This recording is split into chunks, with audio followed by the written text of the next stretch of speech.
Saya melihat papa saya bercerai karena apa? Tidak rendah hati. Semua punya egonya masing-masing, semua punya keinginannya masing-masing. Akhirnya yang jadi korbannya siapa? Saya. Adik-adik saya. Kalau mereka punya kasih, mereka tidak akan membiarkan anak-anaknya untuk kehilangan sosok orang tua. Orang yang ke gereja pun belum tentu punya pengetahuan. Jadi bukan tentang dia sering ke gereja atau tidak, bukan tentang itu. Dia mengenali Kristus atau tidak. Itu saja. Pernikahan itu adalah tentang relasi kasih sebagaimana relasi Tritunggal itu. Jadi pernikahan itu seperti Tritunggal kecil. Kalau pernikahanmu hanya karena nafsumu semata, jangan kamu menikah. Tapi kalau kamu menikah karena kasih, kamu tidak akan membiarkan orang lain yang akan datang dari hubunganmu berdua atau orang di sekelilingmu tersakiti oleh karena ulahmu sendiri. Gue suka bilang sama banyak gereja, kenapa nggak ada pelayanan perceraian? Maksudnya gimana? What do you mean by that? Kenapa di gereja cuma ada pelayanan pemberkatan? Tapi pelayanan perceraian banyak yang, kok lo gitu ngomongnya? Tunggu dulu. Banyak orang sekarang lagi struggle sama rumah tangga mereka. Dan mereka ke gereja nggak berani. Karena takut dihakimin, karena gereja cuma pakai satu ayat itu yang Yesus ngomong. Nggak boleh cerai. Jadi mereka larinya kemana? Ke diskotik, mabok-mabokan, ke perselingkuhan, dan lain sebagainya. Seharusnya gereja itu punya pelayanan perceraian. Apalah namanya? Assalamualaikum warahmatullahi wabarakatuh. Berjumpa lagi dengan Detektif Jadi HMC ya, channel yang akan membongkar segala macam tipu daya para polikardus penghujat penista agama Islam. Kita ketahui bersama Elia Miron ini sedang menjadi pujaan, sedang menjadi jagoan baru dari para laskar polikardus. Elia Miron dielu-elukan, bahkan sudah dianggap sebagai pendeta besar. Diundang dari satu gereja ke gereja lain, dari satu podcast ke podcast yang lain, seperti layaknya seorang pendeta besar yang sedang berkhotbah, sedang menyampaikan firman Tuhan. Dan apa benar yang disampaikan Elia Miron adalah kebenaran? Ini teman-teman perlu pertanyakan, perlu coba kalian tanya kepada pendeta-pendeta kalian. Kalau kalian nggak ngerti, silakan tanya kepada pendeta kalian apa benar yang disampaikan Elia Miron. Ini yang pertama, teman-teman harus tahu. Terus yang kedua, ini yang cukup menarik teman-teman. Baru-baru ini Elia Miron membahas tentang perceraian. Dan kita tahu teman-teman, orang Kristen, misionaris, itu sering sekali mengatakan bahwa di Kristen tuh luar biasa, di Kristen nggak ada yang namanya cerai, di Islam kerjanya kawin cerai, poligami. Itu yang sering mereka fitnah. Bahkan tidak sedikit ya, perempuan-perempuan muslimah itu akhirnya murtad lantaran tertarik dengan bujuk rayu ini, tertarik dengan promo ini, bahwa di agama sebelah ini nggak ada yang namanya cerai, lebih aman kalian gitu kan. Lebih aman nasib kalian, beda di Islam, bisa diceraikan kalian, kasihan gitu. Padahal teman-teman, faktanya, berapa banyak orang-orang Kristen yang bercerai. Ini yang teman-teman harus tahu. Terus yang kedua, kalau nggak cerai, bagaimana nasib si perempuan? Coba saya tanya, bagaimana nasib si perempuan kalau yang dia hadapi adalah suami yang tukang pukul? Suami yang nggak pernah menafkahi. Kan gitu. Udah nggak nafkahi, sering mukul, sering menyiksa. Apa solusinya? Mereka bilang, berdoa sama Tuhan. Semoga Tuhan ubahkan suaminya. Halo? Orang sudah babak belur. Kan gitu. Orang sudah babak belur yang pertama. Terus yang kedua, salah-salah meninggoy. Dan terbukti. Banyak sekali teman-teman. Perempuan-perempuan. Wanita-wanita, istri-istri. Yang akhirnya meninggal karena disiksa. Karena disiksa oleh suami. Silakan kalian search. Dan ini realitanya teman-teman. Ini fakta yang ada di lapangan. Jangan kita tuh cuma bisa lip service. Jangan kita tuh cuma bisa ngomong-ngomong yang manis-manis. Tapi kita tidak bisa memberikan solusi nyata bagi kehidupan manusia. Dan sekali lagi, hanya Tuhan palsu. Ya, saya katakan hanya Tuhan palsu yang memberikan panduan, memberikan aturan yang tidak bisa dilakukan oleh manusianya. Itu Tuhan palsu, teman-teman. Tuhan yang benar adalah Tuhan yang bisa memberikan solusi atas setiap permasalahan makhluk ciptaannya. Kalau nggak bisa kasih solusi, itu bukan Tuhan. Kita lihat di dunia ini, semua ada solusinya. Semua Tuhan berikan solusinya. Itu kalau Tuhan yang benar. Kalau Tuhan yang palsu, ya cuman bisa merintah-merintah, cuman bisa lip service teman-teman. Sama kayak pejabat ya. Ada pejabat itu yang waktu kampanye manisnya luar biasa. Manisnya luar biasa. Semua dia janjikan teman-teman. Oh, saya kalau terpilih akan begini begitu gitu kan. Sehingga orang terpesona. Orang terpukau untuk memilih dia. Padahal setelah dia jadi, tak ada satupun yang dia realisasikan. Karena memang tidak masuk di akal teman-teman. Tidak masuk di akal yang dia bilang. Kalau saya terpilih, harga bahan akan saya kurangi 20%. Loh, caranya bagaimana? Harga beras akan turun. Tinggal setengah gitu kan. Harga beras tinggal setengah. Petani makan apa teman-teman? Lu ngomong enak. Petani bagaimana nasibnya? Kan lu matiin yang satu lagi jadinya. Lu selamatin yang kiri, lu matiin yang satu lagi. Nggak selesai. Karena dia nggak ngerti. Dia nggak ngerti. Karena bukan dia Tuhan yang benar. Kan begitu. Dan statement dari si Elia Miron ini dibantah habis-habisan oleh seorang pendeta, teman-teman. Ini benaran pendeta ya, yaitu Jesse Lantang. Ya, kita akan dengarkan menurut Pak Jesse Lantang itu perceraian gimana. Kan gitu. Kita akan bandingkan, teman-teman. Jadi kita tahu ada salah satu pendeta terkenal yang bernama Jesse Lantang. Beliau ini adalah pendeta di gereja Betani, Nginden, Surabaya. Tapi nanti kita akan bahas lebih lengkapnya. Tapi kita dengarkan dulu bacotan Elia Miron ya. Sebelumnya kita dengarkan bacotan Elia Miron dulu. Kamu sudah memutuskan untuk bersatu dengan seseorang, lalu ada konflik di dalamnya, lalu kamu memutuskan untuk berpisah dan lain sebagainya. Mengapa kamu tidak mengingat kembali masing-masing apa tujuanmu sejak semula mempersatukan dirimu? Dan untuk bisa mengingat itu dan sadar itu dibutuhkan satu hal, kerendahan hati. Jadi setiap pasangan itu harus saling rendah hati untuk bisa saling mengkoreksi dirinya. Mungkin saya yang salah, kan sekarang banyak pasangan rusak karena saling menuduh dan menuntut. Oh, kamu tidak bisa kasih aku uang. Oh, kamu juga tidak bisa urus aku dengan baik. Aku carilah perempuan yang lebih baik. Oh, kamu juga nggak bisa kasih uang. Aku cari juga lah yang bisa kasih banyak uang. Kan saling menuntut. Ya. Tapi kalau dia rendah hati, dia satu hati. Pernikahan itu tidak hanya satu daging. Agar bisa menjadi satu daging, dia harus satu pikiran, satu hati, semangat, satu hati, satu tujuan, satu visi. Baru satu daging. Itu yang terpenting. Kalau masalah tidak bisa kedaginganmu, mungkin mohon maaf ya. Mungkin ada pasangan yang belum bisa punya anak, tidak diberi karunia. Tapi kalau dia satu hati, satu pikiran, satu visi, hubungannya itu sangat berharga di hadapan Allah. Sama seperti Abraham dan Sarah.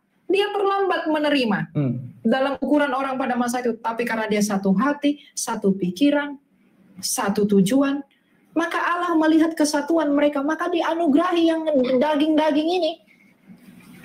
Itu nggak jadi masalah. Jadi rumah tangga itu bisa rusak. Kenapa? Kerendahan hati. Meskipun menurut saya errornya Sarah ya kalau dia dari surga dengar, dia menyorong si Hagar buat jadi itu kan buat si Abraham. Ya, tapi itu respon yang itu menurut saya memang salah. Tetapi itu menurut saya respon kerendahan hati. Karena tahu diri ya. Tahu diri. Anak, ya. Betul. Tapi kan pada akhirnya karena memandang kerendahan hati Sarah, dia begitu tulus mencintai Abraham sehingga karena ketulusannya kepada Abraham pengen punya anak. Tapi karena Sarah tidak bisa memberikan, karena begitu tulusnya cintanya Sarah kepada Abraham, tidak apa-apa. Karena kasihku kepadamu, karena kamu pengen punya anak, kamu bisa punya anak dari yang lain. Dia melakukan itu bukan karena kebenciannya kepada Abraham, tapi karena kasihnya. Tapi karena Tuhan melihat betapa tulusnya Sarah itu, Tuhan anugerahi bukan? Ya. Tapi artinya jangan diikutin ya buat penonton. Ya enggak boleh. Padahal Tuhan menyampaikan pesan itu ke Abraham sewaktu di umur 75. Nanti kalau udah mandul udah kasih sorok yang istilah orang lain untuk punya anak. Dan Tuhan juga berbicara kepada Sarah, tetapi ketika itu Sarah menanggapinya dengan sedikit ketawa. Iya, betul. Karena memang apakah mungkin saya dengan usia begitu masih punya anak? Dan ketidakpercayaan itulah yang membuat dia itu menyerahkan Hagar. Ya walaupun si Elia ini memang kan tadi udah menjawab dan luar biasa kan, nggak apa-apa, firman itu kan pasti menguatkan. Meskipun Elia itu masih muda dan belum menikah kan, karena pandangan firmannya. Ya. Dia seakan sudah punya pandangan seperti orang yang sudah menikah 50 tahun. Iya kan, tahu. Karena dia tahu kan bilang. Nah kalau ada yang denial, oh kamu kan belum menikah, banyak yang bilang begitu ke saya. Tapi enggak apa-apa, suatu hari nanti kamu akan tahu. Saya kira suatu hari kamu akan melihat aku menikah. Banyak yang susah untuk diajak rendah hati gitu setelah banyak ketidakcocokan. Karena kan gini, udahlah gue malas, dia nggak berubah, dia udah malas. Nah itu kebanyakan yang orang depresi, kebanyakan kaum perempuan ya yang depresi melihat suami itu udah nggak bisa berubah. Main cewek ya terus main cewek, terus malas ya malas, terus KDRT ya terus, marah ya marah terus. Terutama sih yang menyakitkan banyak perempuan adalah perselingkuhan sih. Jadi itu malas sama nih pria, udah bertobat kumat lagi, bertobat kumat lagi, ya seperti itu. Itu banyak loh yang dialami untuk sekarang ini. Nah itu yang maksud saya, kerendahan hati itu perlu buat semua orang agar ia tahu apa tujuannya yang semula mempersatukan dirinya dengan pasangan. Masalahnya suaminya itu tidak mau kenal Tuhan, tidak mau ke gereja dan hidup bebas, padahal awalnya dia Kristen. Sampai ya itulah. Nah, itulah fungsi seorang penolong. Ya betul. Dia harus datang kepada berdoa. Tuhan, ya seperti kisahnya Hana ya, ketika Hana tidak mempunyai kandungan dan ketika itu suaminya lebih mengistimewakan budiknya ya, istri keduanya. Di situ Hana menceritakan, menangis di hadapan Tuhan sehingga akhirnya dia bernazar bahwa kalau dia dikaruniakan anak, dia akan mempersembahkan anak ini sebagai alatnya Tuhan. Oke, berarti untuk perempuan memang pasti nasihat yang biasanya kita berikan pasti berdoa dengan kesungguhan hati dan Tuhan bisa kasih karunia mengubah suaminya. Nah sekarang saya mau tanya daripada Elia untuk memberikan pesan nih buat mungkin suami-suami, bapak-bapak yang masih keras hati ya seperti itu. Mungkin saat ini lagi mendengar video ini. Ya, Alkitab berkata, hai istri-istri tunduklah kepada suamimu. Tapi Alkitab juga berkata, hai suami tunduklah kepada Kristus. Jadi kunci rumah tanggamu itu baik adalah suami harus tunduk kepada Kristus. Kalau dia tidak menundukkan diri pada Kristus, tetapi menundukkan diri terhadap egonya sendiri, maka itu sudah akan menjadi sumber masalah dalam keluarganya. Menyerahkan kepada kedagingan, betul, kepada roh jahat. Makanya orang-orang yang belum menikah, sebelum kalian menikah, pikirkanlah kembali, apakah saya adalah laki-laki yang menundukkan diri kepada Kristus? Kalau kamu belum menundukkan dirimu kepada Kristus, jangan langsungkan pernikahanmu. Karena itu tidak hanya akan mencelakakanmu, tapi juga mencelakakan wanitamu. Yes. Itu buat perempuan, buat laki-laki. Buat perempuan, kalau dia mau memutuskan menikah, lihatlah dulu apakah suamimu itu sudah tunduk kepada Kristus. Laki-laki ini menjadi penghubung antara Allah dengan perempuan. Yes. Jadi Kristus, kasihnya Kristus kepada perempuan itu dari laki-laki dialiri. Karena perempuan ini penolong. Kalau laki-lakinya agak gimana-gimana, perempuannya menjadi penolong buat dia. Karena perempuan memang sejak semula menjadi penolong demi visinya Allah itu. Jadi kalau laki-lakinya belum dan tidak tunduk kepada Kristus, maka jangan langsungkan pernikahanmu. Tapi kalau laki-lakinya itu sudah tunduk kepada Kristus, maka perempuannya boleh mempersatukan diri dengan dia. Demikian juga dengan laki-laki. Kalau kamu sudah tunduk kepada Kristus, tetapi keinginan calon wanitamu itu tidak sesuai dengan kehendak Kristus di dalam apa yang sudah kamu tahu, jangan persatukan dirimu dengan dia.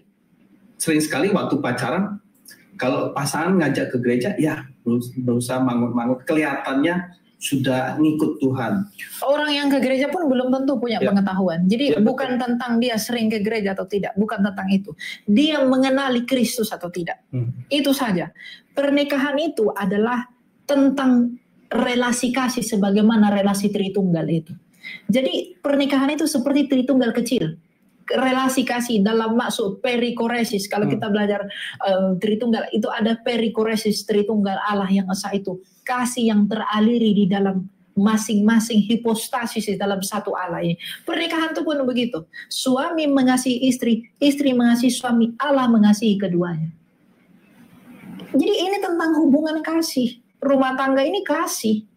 Jadi bukan dilakukan karena dia kaya, dia begini, bukan karena itu, tapi karena kasih.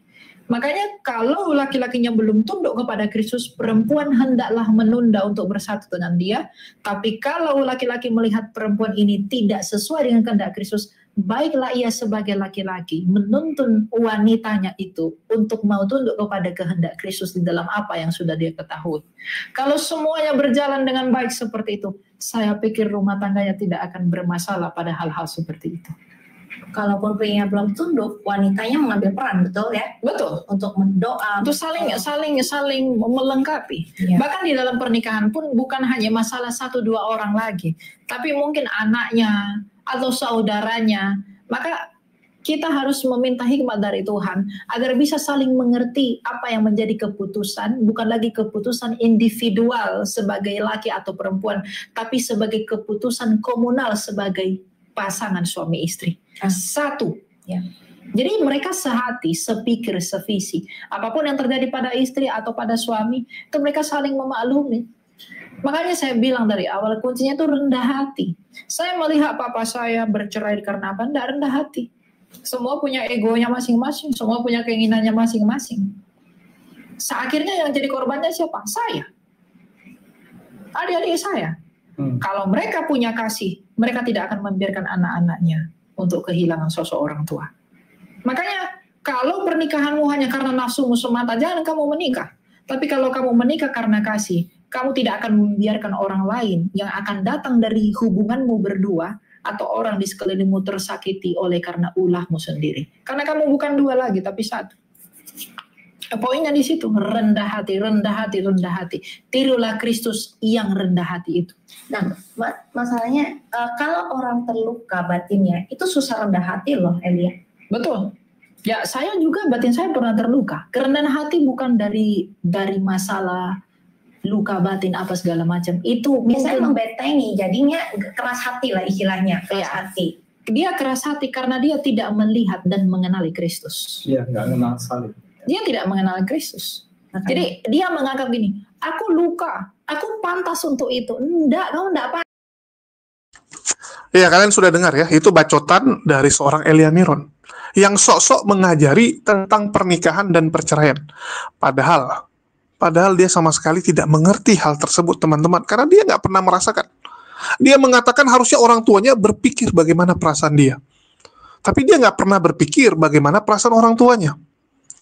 Saya katakan ya, kalau ada anak yang sibuk mengatakan kepada orang tuanya, pertahankan pernikahan kalian demi saya, demi kamu, atau demi egomu, atau demi supaya keluarga dan juga teman-teman memandangmu, oh luar biasa, masih sabar dan sebagainya.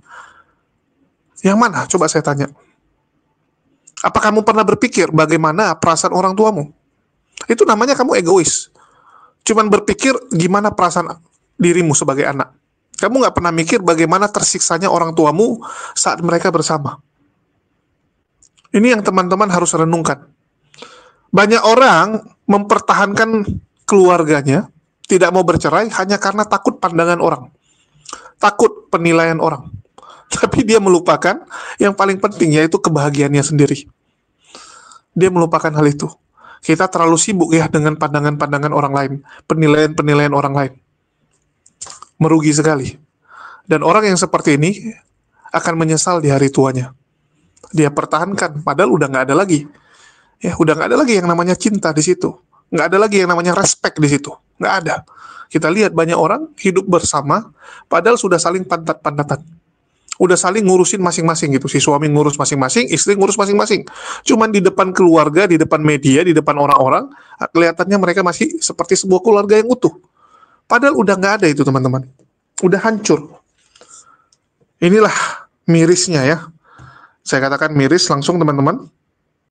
Dan kalau kita berbicara tentang pengalaman bercerai terus menikah lagi ya, maka kita akan melihat bagaimana seorang pendeta yang bernama Jesse Lantang, sekali lagi ya, beliau memang adalah seorang pendeta, silakan kalian search, silakan kalian cari tahu, Pendeta JC Lantang dari Gereja Betani Nginden, Surabaya.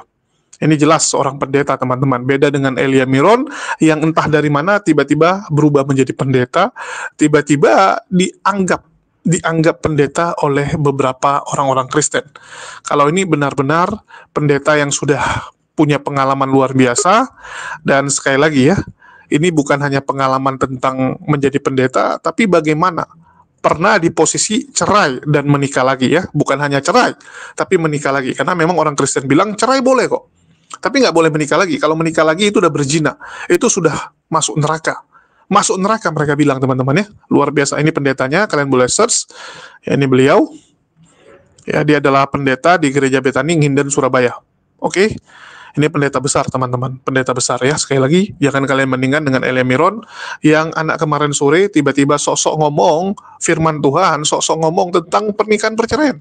Padahal dia nggak pernah mengalaminya, dan saya nggak tahu apakah suatu saat dia akan mengalaminya, apakah dia akan menikah, atau dia akan tetap dengan cara hidupnya.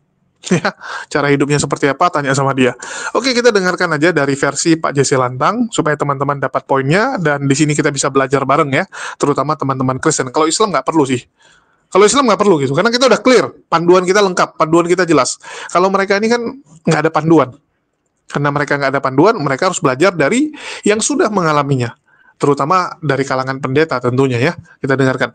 It's very nice to learn bagaimana kamu bisa merubah ya kan, yang dulu salah sekarang diperbarui. Tapi kita juga tahu ya Jess, nggak semua orang itu seberuntung kamu. Karena ada juga pasangan-pasangan yang bercerai seperti itu, lalu mereka menikah ulang. Ternyata dengan pasangannya yang baru pun masalah yang lama terulang kembali gitu kan. Karena mungkin selama perceraian itu mereka nggak belajar apa-apa, tidak improve dirinya, tidak menganalisa, tidak introspeksi. Nah, dalam hal ini Jesse kan 16 tahun menduda. What did you do during those 16 years untuk bisa merubah kepribadian kamu sehingga kalau Tuhan kasih kesempatan untuk masuk lagi dalam pernikahan, I'm not gonna be the same man or make the same mistake that I did before. Itu gimana? 16 tahun gue belajar untuk listen. Listen to my kids. Dan listen, because I was a bad listener. Gue adalah pendengar yang sangat-sangat buruk. Karena gue terlalu berapi-api orangnya. Sampai gue jarang dengerin orang. Jadi lu ngomong aja terus apa yang lu mau kalau orang gitu? ngomong gue gak interest. Oh, terus lu cut langsung masuk langsung lagi cut gitu? Lah. Gue pokoknya semuanya gue. You are the star gitu. Ya, jadi dengan anak-anak ma gue semuanya ada maksudnya. Gue jadi belajar untuk dengerin mereka juga. Mulai dari situ. So 16 tahun adalah perjalanan belajar gue untuk jadi a better version of me. Karena gue di tahun-tahun pertama gue bercerai, gue masih gue mesti cari cewek nih yang lebih better dari my ex. Ternyata salah. Balas dendam kan, rebound. Ya, ternyata salah pikiran kayak gitu. Salah, gue mesti fokusnya to be a better me. Nanti gue akan attract somebody yang udah jadi mirip seperti gue. Gitu loh. Daripada gue cari-cari orang-orang yang better than my ex. Wah, itu salah totally terus. Wrong ya. Wrong move. Yeah. Yang harus dirubah dirinya sendiri. Diri gue yang mesti dirubah. Dulu. Jadi makanya gue gak pernah nyalain my ex, gue gak pernah nyalain ibunya anak-anak. Gue malah bisa sampai ke kesimpulan gue respect keputusannya dia. Dan itu terbukti 7 tahun belakangan ini, orang udah 8 tahun ya, kita bisa pergi bertujuh. 7 itu siapa aja? 4 tahun belakangan ini malah bertujuh jadinya. Tadinya berenam. Bertujuh tuh gue, Ingrid, 2 anak gue, ibunya mereka, suaminya, sama anak angkat mereka. Kucing kepala. How? Jadi kamu sudah bisa memaafkan dia? Yes, maksudnya kita semua berdamai dengan masa lalu. Gimana caranya lu berdamai? Oke lah, Ingrid doesn't make sense man gitu loh. How is it possible? Dia bisa accept that reality gitu. Ingrid terima gue dengan semua failure gue. Termasuk ibunya anak, dia terima semua. Satu paket? Ya, they get along. Bahkan Ingrid sama nggak pernah dicakar? Nggak. Ingrid sama mantan mertua aja bisa dansa bareng kok. Yes. Keluargamu aneh, Jess. Ya, for your information, ini salah satu keluarga yang memang paling aneh di Jakarta. gitu ya. Nggak aneh lah, unik. Unik ya, oke. Yang ada beberapa kejadian waktu kita pernah deket sama mereka dan diundang, doesn't make sense. Kita pulang di mobil tuh kita ngomong, kok bisa ya? Kok bisa ya? Karena gini loh, kita tuh punya stigma bahwa perceraian Indonesia itu mungkin 20 tahun, luka nggak even kering men gitu loh. 30 tahun belum even kering gitu. Nanah itu masih meletup-letup gitu. Nah, bagaimana caranya kamu bisa luka kamu itu sembuh dan kemudian malah bisa jadi sahabat gitu. Levelnya sahabat nih kayaknya nih. Iya. Maksudnya gini, di saat-saat itulah men, tadi gue bilang 16 tahun tuh periode gue belajar mungkin S6 kali, kalah S3 lah gitu. Karena disitulah gue belajar di saat-saat seperti ini justru harus melakukan firman Tuhan. Jangan cuma firman Tuhan diomongin, cuma didengar doang. Wih keren ya khotbahnya cuma gitu. Tapi di saat itulah gue belajar gimana caranya aplikasi His words. Oke, kasih contoh firman yang mana? Ya yang kayak simple yang kita mesti ngampunin. Mesti berbuat baik sama orang yang jahatin kita. Nah gue mulai bikin dan gue ajarin anak-anak untuk seperti itu juga. Jadi what did you do to your ex-wife? Untuk menerapkan firman itu. Kayak misalnya ulang tahun anak-anak di sekolah. I always invite her gitu di sekolah. Ngerayain bareng-bareng. Ngerayain bareng-bareng. Awal-awal dia nggak mau datang, lama-lama mulai. Dan gue pengen juga gitu kayaknya ngomong karena daging gue nih pengen, mak lo ya gitu. pengen. Tapi nggak terucap. Cuman lihat mukanya mereka berdua nggak jadi. Karena kalau gue ngomong gitu mereka jadi monster. Terus gue dan cuman muasin ego gue kan. Mama begini, tapi mereka jadi monster. Benar. Gitu. I'm so thankful mereka sekarang jadi my two adorable kids. Ya, like I said tadi, Biel, my daughter, dia udah kerja. Tapi kalau gue datang di kantornya masih kayak anak kecil segini. Kita pelukan. Pelukan itu ritualnya kita lah. Wow. Grup hug, segala pelukan tuh harus gitu. Wow, amazing. Jadi 16 tahun itu emang gue belajar untuk jadi better version of me. Right. Nah, terus aku juga pernah dengar Jesse itu kalau ngajarin anak-anaknya selalu bilang we are not broken home. Ini kan sebuah label yang dikasih sama masyarakat gitu ya.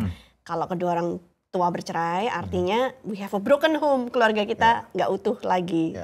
Nah tapi kamu ngajarin anak-anak bahwa kita nggak broken home, jadi gimana? Is that a denial statement atau?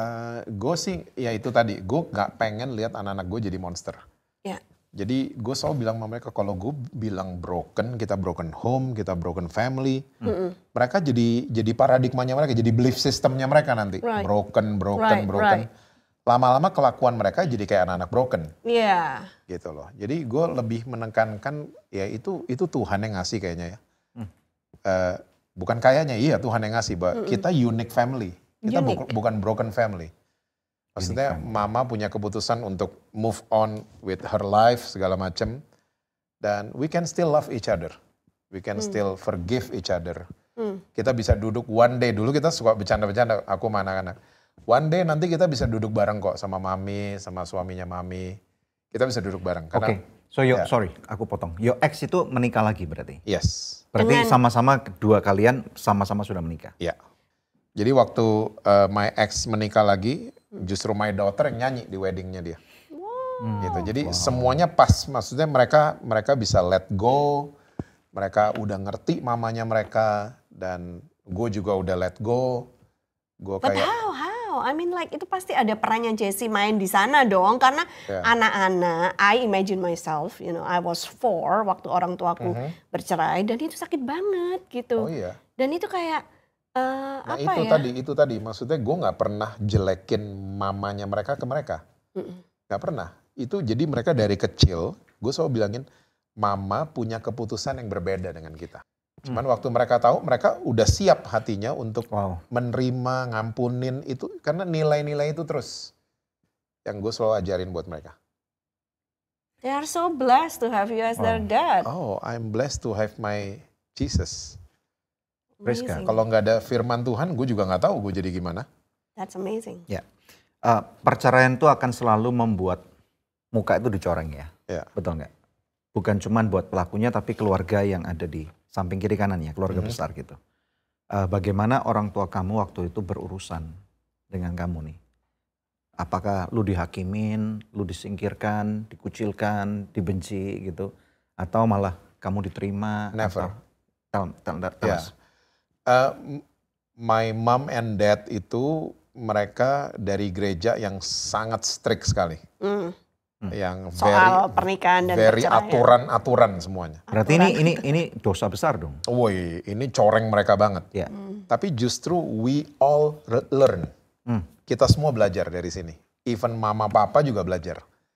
Gitu, untuk menerima orang dengan semua flaws-nya, dengan semua kegagalan dan lain sebagainya. Mama pun akhirnya belajar. Gitu loh. Enggak gue suruh-suruh ya, "Ma belajar lo, Ma," gitu. Enggak. Roh Kudus yang ngajarin, gue percaya banget. Sampai akhirnya mereka nggak pernah abandon gue, mereka nggak pernah hakimin gue, nggak pernah. Malah mereka support selalu. Gue selalu didoain segala macem. Ya, walaupun itu sakit buat mereka pasti. Sakit. Apakah Jesse juga tahu? Bukan sakit aja, mereka malu pasti. Kamu tahu itu kan? Sadar itu? Tahu banget. Kamu afirmasi mereka atau mereka mengafirmasi kamu? Kita pengen tahu cara berpikirnya. Kita saling afirmasi. It's okay, doain aja terus, bla bla. Itu kalimat-kalimat yang selama 16 tahun gue sering dengar. Kita berdoa aja, kita mengucap syukur aja, segala macam. Dan akhirnya itu yang perkataan simple-simple gitu, itu yang merubah kita justru. Merubah kita yang ribet-ribet nih pikirannya. Yang ntar gini, ntar orang ngomong gini, segala macam gitu. Nah, dalam 16 tahun itu kan bukan masa yang pendek ya? Bukan. Maksudnya, I want to talk about sex life. Is that Sure. okay? Yeah. You going to be open? Ya. Right. Nah, Kameranya on. Make sure kameranya on. Dalam pengertian kita, seks itu firman Tuhan mengatakan no sex before marriage. Betul ya? Bahkan ada firman Tuhan dalam kitab Kidung Agung mengatakan jangan bangkitkan gairah cinta sebelum pada waktunya. Karena jelas seks itu nagih. Ya. Betul kan? Kalau kita nggak ngerti, belum pernah melakukan itu lain cerita. Tapi begitu with your past lifestyle misalnya, bahkan lu udah nggak baik hidupnya. Nah kemudian lu udah menikah, seks itu udah menjadi satu kebutuhan primer bagi seorang laki-laki. Nah kemudian pada waktu lu bercerai, nah kebutuhan primer itu kan nggak mungkin putus gitu aja. Gitu. So how did you handle this? Masturbasi. Masturbasi. Ya. Kok enteng banget sih jawabnya, Jess? I mean, tahu kan bahwa masturbasi itu dosa. Ya. Tapi gue lebih nggak mau lagi kalau gue ngerugiin perempuan lain. Jadi mendingan gue masturbasi aja. Itu kan juga ada ayatnya, itu salah tuh, dosa tuh. Itu Ya. si Onan Dibenci kan. Tuhan tuh. Nih, sampai mati Itu kan gimana? Onan itu. Ya. Ini menjawab pertanyaan para netizen plus 62 nih, gimana nih? Iya, jadi Deterjen, again, salah. semua perkataan Yesus sebelum dia disalib, itu dia mau upgrade semua aturan yang dibuat sama ahli Taurat. Berarti boleh beronani? Bukan masalah boleh apa nggak boleh, kita perlu Yesus. Dan makin kita melekat sama Yesus, kita makin menjauh dari dosa. Tapi selama 16 tahun, you got to do it. Ya, gue normal man loh. Setelah itu merasa berdosa nggak? Iya, merasa berdosa, tapi I'm a normal man. Dan gue setiap malam cuman bilang sama Tuhan, Tuhan paling ngerti saya. Terus Tuhan- setiap malam you did it? Nggak tiap malam. Aku pikir minta ampun tiap malam. Dep, Setiap malam gue ngomong sama Tuhan. ya maksudnya apa? Setiap gue buat itu, gue cuman bilang gitu sama Tuhan, I'm a normal man. I'm a gitu. normal Forgive man. me of my sin. Saya percaya saya dibenarkan sama Tuhan Yesus. Ini lu gak takut di cancel nih? Ntar. Enggak. Tapi isn't that like taking advantage or manipulating God's grace? Kan ini ada nih sekarang ya. nih gerakan yang bilang bahwa, it's not cheap grace ya, jangan dianggap bahwa kasih karunia Tuhan selalu ada, terus kita memanipulasi Tuhan, apapun yang aku buat sejelek apapun, lu harus maafin, gitu. Gimana Jess? Jadi 16 tahun yang tadi itu, gue belajar banyak. Salah satu yang dibukain buat gue adalah God's grace. Karena gue adalah orang yang tadi semuanya serba aturan. Gue digedein dengan Kristen seperti itu. Ya. Jadi 16 tahun itu malah gue makin tahu, oh ternyata kasih karunia Tuhan tuh amazing, bukan cheap, bukan hyper. Right. Amazing. Amazing grace. One word to describe His grace, cuma satu kata, amazing. Ya. Bukan. Nah, makin gue mengerti, makin gue menjauh dari dosa itu tadi, tanpa pakai kekuatan gue. Waktu gue pakai kekuatan gue nggak mau masturbasi, gue nggak mau makin masturbasi. Tapi waktu gue bilang, Tuhan, saya percaya saya dibenarkan oleh Tuhan Yesus. Makin nggak pengen, makin nggak pengen, makin nggak pengen. Seperti itu. Right. Amazing. Amazing grace. Jadi emang amazing, emang kita semua perlu Yesus, bukan perlu aturan. Gue tidak menyalahkan aturan, aturan bagus untuk dibuat. Tapi kebanyakan aturan akhirnya dibuat untuk dilanggar. Nah, kita makanya sekali lagi kita perlu Yesus yang waktu kita ngelanggar, ada Yesus. Nah, untuk apa? Untuk kita tahu diri. Bukan untuk kayak disgrace jadinya. Oh, gue boleh ya, gue diampuni ya. Gue bikin aja terus. Itu namanya nggak tahu diri. Nggak tahu diri. Tapi ada orang-orang yang seperti itu ya? Itulah orang-orang yang belum ngerti kasih karunia Tuhan. Kalau udah ngerti, kita nggak pengen. Karena nggak pengen mah nggak mau beda kan? Iya. Ya kan? Kalau nggak mau kita pakai kekuatan sendiri seringkali. Gue nggak mau. Satu hari bisa mau loh. Ya. Pernah nggak, maksudnya dalam 16 tahun tuh nggak bosan solo seks? Enggak. Nggak pengen lu dapet cewek gitu? Enggak. Pernah nggak lu suatu hari nidurin orang gitu? Nidurin cewek? Enggak. Gue sampai di tahun ke-15, gue sampai berpikir enak juga tangan kanan gue ya. Gitu. No, I mean, kita udah denger ini udah banyak di podcast. You slept with 3 women. Gitu, ya kan? Yeah. So, kenapa dalam 16 tahun ini lu nggak jatuh kepada pleasure yang sama gitu? Oh, maksudnya dulu waktu dulu Jesse masih single, ya kan? I mean, you know, kamu gonta-ganti pasangan gitu. Beda. Hidup bebas. That 2 kids itu ngerubah gue banget. Because of the 2 kids. Ya, jadi gue juga baru ngerti sekarang kenapa hak asuh dikasih ke gue.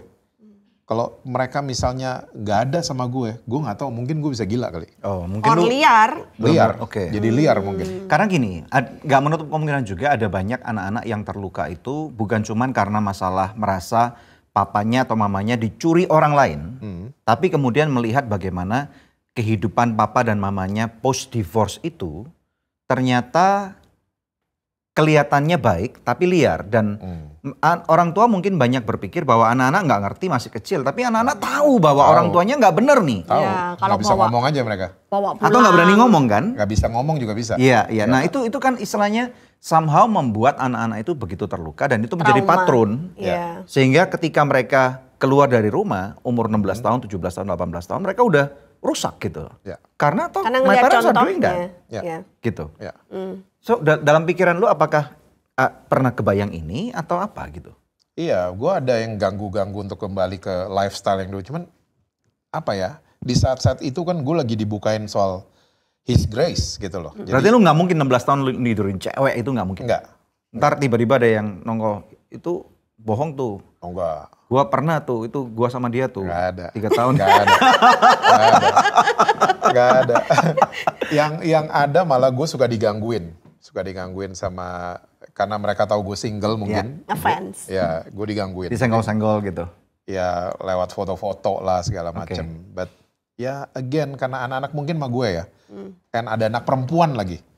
Itu yang kayaknya mempengaruhi belief system gue untuk kalau gue ngawur nih apa jadinya sama ini nih anak perempuan ini gitu loh. 16 tahun juga bukan masa yang pendek. Bukan pendek. Sehingga mungkin aja kalau misalnya itu ada kesalahan kan bisa ada waktu untuk memoles kembali pernikahan yang kedua atau pernikahan yang ketiga. Gue inget lu pernah deket dengan seseorang dulu. Iya. Dan menurut konon kabarnya sebentar lagi mau married itu. Atau mungkin lu yang ngomong sama gue kali waktu itu. Iya. Terus kemudian gak jadi. Dan Nggak kita jadi. semua kaget. Oh gak jadi ya gitu. What happened? Boleh gak? Boleh. Maksudnya ya gue menemukan nggak cocok aja. Gue mau serius, pihak ini masih mau main-main. Jadi gue waktu itu pacaran bukan untuk main-main lagi. Karena I have 2 kids. Dan pacarannya bener nih? Pacarannya bener. Dan setiap mereka ke rumah kan selalu ada anak-anak. Jadi there is no way untuk ada perempuan tidur di kamar gue. Karena my daughter tidur sama gue. Pernah, sorry ini. Kalau dulu para remaja pacarannya kan ada yang pas foto gitu ya. Apa tuh? Ngerti nggak? Pas foto. Gue taunya Fuji Film pas foto. Pas foto itu cuma boleh yang kelihatan di sini doang. Lu apa-apain cuma di sini doang gitu loh. Oke. Iya. Atau di luar pas foto, gimana? Lu pacaran gimana dulu? Pas foto lah. Pas foto. Di sini aja nih. Jangan mugshot berarti ya. ya. Nggak full body. Aduh. Iya. Dan oke, mau tanya apa sampai lupa. Akulah nanya. Oke. Karena sebagai duda ya kan, berarti kan sudah pengalaman gitu loh. Kamu udah ngerti seluk-beluknya seorang wanita gitu kan. Otomatis kalau mau cari pacar baru pasti lebih gampang dong. Dan kamu tahu seluk-beluknya untuk bisa dapetin dia dong gitu. Nah ini kayak misalnya Ingrid gini, lu bohongin gak dia? Enggak. I'm a open book. Sama yang my ex yang waktu itu nggak jadi married juga. I'm an open book. Oke. Gue terbuka. Dan kamu nggak apa-apain mereka? Enggak. Karena terpikir pada My daughter. your daughter. Ya. Kamu nggak ingin ada pria yang ngapa-ngapain dia nanti suatu hari. Kelak. Karena gue juga ngajarin kan gue sempet cerita nggak ya? Gue sama my daughter itu dari dia umur 6 tahun kita punya acara ngedate berdua.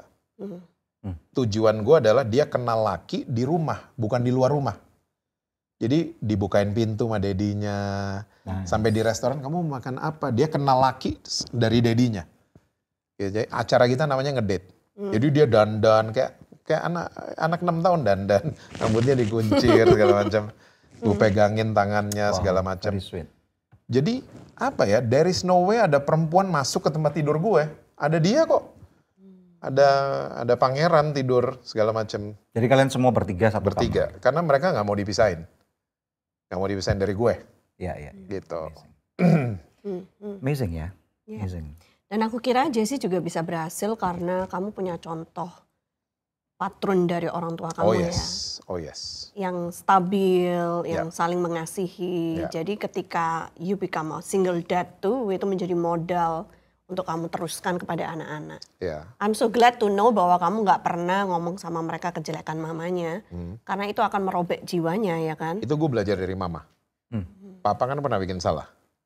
Papa pernah selingkuh. Dan mama dudukin kita. Jangan kurang ajar sama papa ya. Kita digituin. Hormat sama papa ya. Dia papa kalian. Itu nancep di sini. Dan ya itu jadi peluru akhirnya ternyata buat gue ya. Untuk ya tidak jelekin pasangan, tidak jelekin ibunya mereka. Gue ngelihat teladan soalnya. And aku rasa anak-anakmu blessed banget loh untuk bisa melewati, karena perceraian orang tua itu sukar untuk dilewati oleh anak-anaknya. Oh iya. I have the best job in the world, being a father. Wow, amazing. Jadi makanya kalau anak-anak Jessie hari ini bisa bertumbuh menjadi pribadi-pribadi yang utuh, yang gak lari ke narkoba atau seks bebas atau pergaulan-pergaulan yang salah lainnya.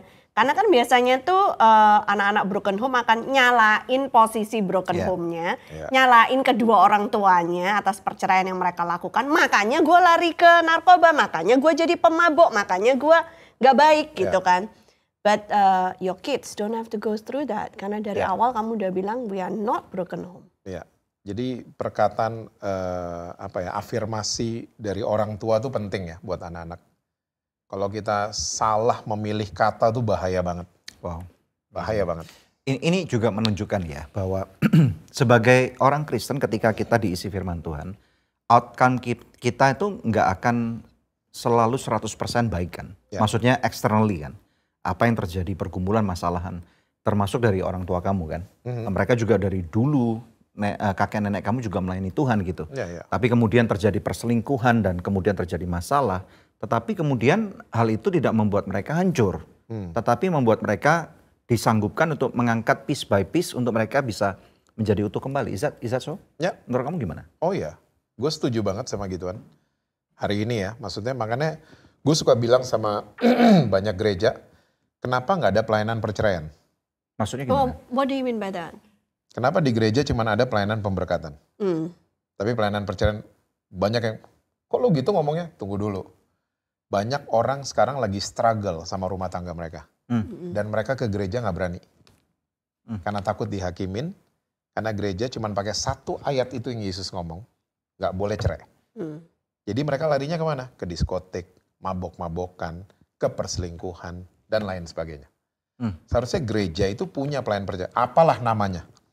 Mungkin jangan pelayanan perceraian, apalah namanya. Tapi orang-orang restorasi rumah tangga. Yes, apalah. you can call it anything. Tapi untuk save their life and their marriage life. Jadi mereka datangnya ke gereja justru. Kalaupun mungkin pernikahannya tidak mungkin bisa diselamatkan, minimal jiwa mereka bisa diselamatkan. Yes, mereka nggak sakit jiwa, mental health-nya tetap health, gitu loh, nggak kena macam-macam. Gitu. You mean like by going through counseling sessions? Ya, teman-teman sudah dengar ya. Jadi kalian yang nilai sendiri sekali lagi. Kalau di sini saya cuma tampilkan ya apa adanya.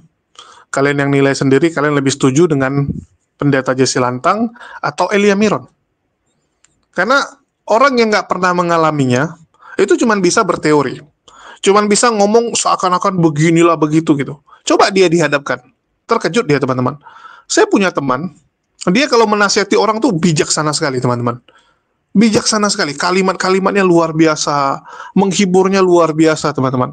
Tapi begitu dia diposisikan, ya, dia ada di kondisi tersebut, apa yang terjadi teman-teman? 180 derajat berbeda dengan yang dia sarankan. Semua tindakan dia berbeda. Berbeda sekali teman-teman. Jadi banyak orang itu jago teori, tapi praktek kosong. Praktek kosong. Begitu juga dengan orang seperti Elia Miron. Kita bisa lihat orang ini nggak pernah ada komitmen dengan apa yang dia sampaikan. Dia begitu gampang ngomong, tapi dia sendiri tidak melakukan, bahkan dia lupa. Contohnya, dia bilang Kodondi takut sama dia. Nggak mau undang dia. Nggak berani bertemu dengan dia. Padahal faktanya, dialah yang takut ketemu Kodondi. Dan itu sudah dibenarkan oleh Tante Louis Prasetyo maupun Dr. Richard. Ada buktinya. Kan gitu. Tanpa dikonfirmasi dari orang-orang Kristen sekalipun, kita sudah lihat faktanya. Kita sudah lihat buktinya. Bagaimana takutnya seorang Elia Miron dengan Kodondi. Takut apa? Takut dibongkar, teman-teman. Apalagi dia lagi naik, kan? Banyak pendeta-pendeta, teman-teman kita dari sebelah ini, takut sekali untuk berdiskusi. Karena apa? Nanti terbongkar kebotolannya.